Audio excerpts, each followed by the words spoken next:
प्रकरणात कुटुंबियास जीवेठार मारण्याची धमकी देत तरुणीवर बलात्कार, नाशिकमध्ये गुन्हा दाखल।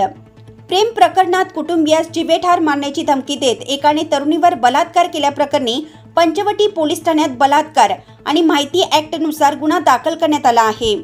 2 वर्ष अत्याचार सहन करूनही लग्न ठरल्यानंतर संशयिताने अश्लील व्हिडिओ आणि फोटो भावी पतीच्या मोबाईलवर पाठवल्याने तरुणीने पोलिसात धाव घेतली। पोलिसांनी दिलेल्या माहितीनुसार सचिन सातभाई राहणार मुंबई नाका असं संशयिताचं नाव आहे। 2022 मध्ये संशयिताने पीडितेशी ओळख वाढवून लग्नाचा आमिष दाखवून प्रेम संबंध निर्माण केले होते। या काळात संशयिताने शालिमार भागातील एका लॉजवर तरुणीस घेऊन जात बळजबरीने बलात्कार केला। कालांतराने तरुणीने नकार देताच संशयिताने आई व 2 भावंडांना जीवे मारण्याची धमकी देत वेळोवेळी युवतीवर बलात्कार केला।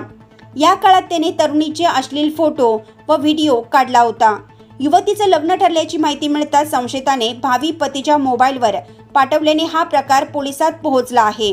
अधिक तपास निरीक्षक आमने करत आहेत। वृत्त निवेदक सुरेश चव्हाणसह संचालक लक्ष्मीकांत शिंदे, नाशिक।